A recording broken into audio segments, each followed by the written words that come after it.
So this is rice cultures that's been inoculated in middle December, so it's been a month. And if you have flame, it's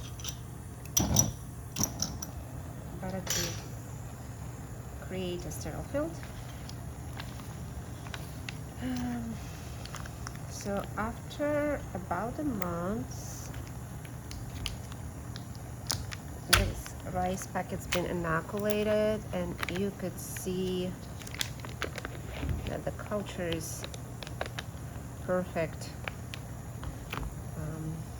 I'm going to quickly sterilize a spoon and show you that the cultures are clean and developed. So the downside of this method is that the mycelium has a slightly hard time like getting into. It's exploring the top and in the middle, but because it's so cooked, the mycelium can get into the rice as well. But nevertheless, it's a great clean inoculum that could be used in the classroom. We would put it in little jars like that, break it up, and provide it to students to inoculate. Or if it's an individual project, you can also do it directly. There we go. I like to break it into pieces to increase the surface area contact. And a spoonful goes in. It smells very good, by the way. And then you close it, and your jar is pretty much inoculated. And then shake it in to get all the rice in between the paper. And don't worry if you can completely even it out. This is sufficient. The mycelium will take over completely. And then once this is done, you can wait for a week and introduce your objects, or alternatively you can also add objects at the same time. We wait a week to just see the mycelium started, and if it didn't, we could reset the jar. Sometimes it happens.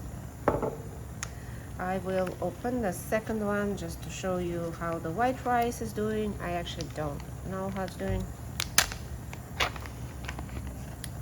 So the white rice is also doing quite well.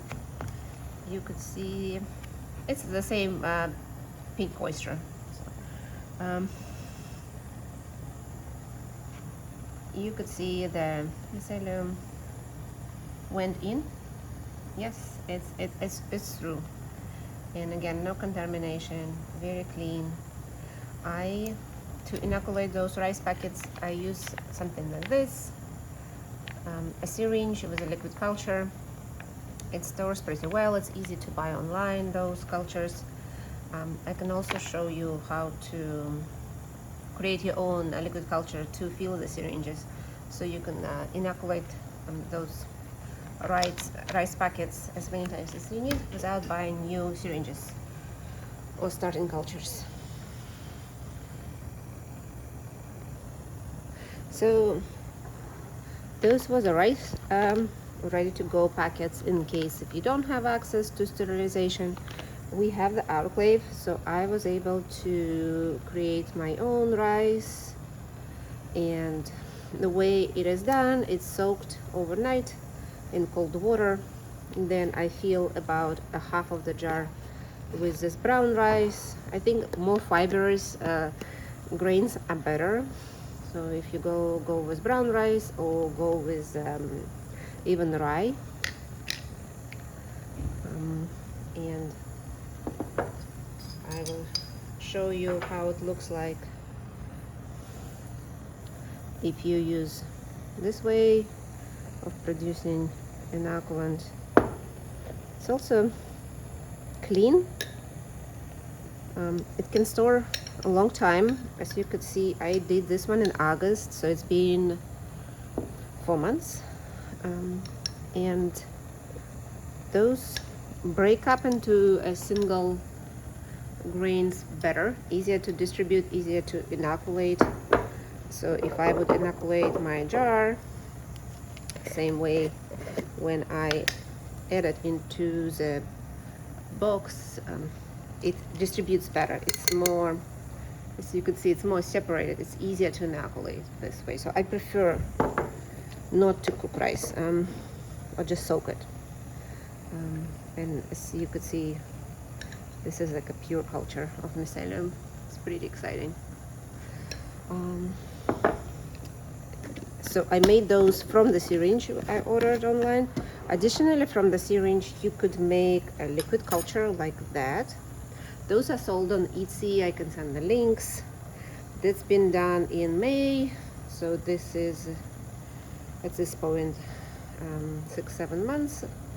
And this is alive. I used it recently. It's for long-term storage of pink oyster mushroom.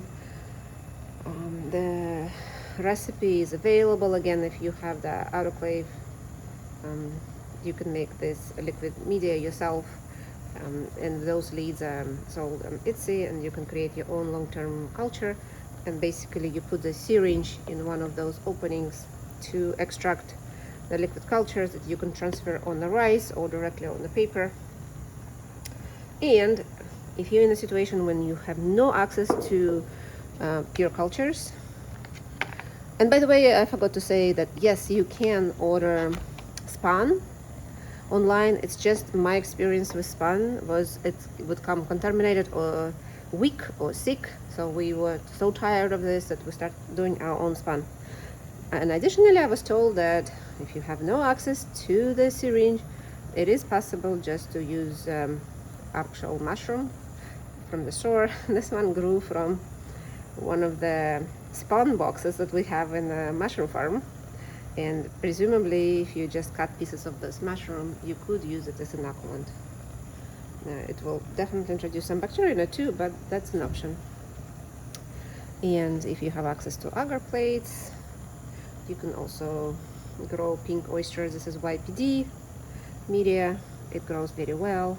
And then again, if you want to propagate it, you can cut a piece of agar and transfer it to new media or into rice or into liquid culture, any way you want.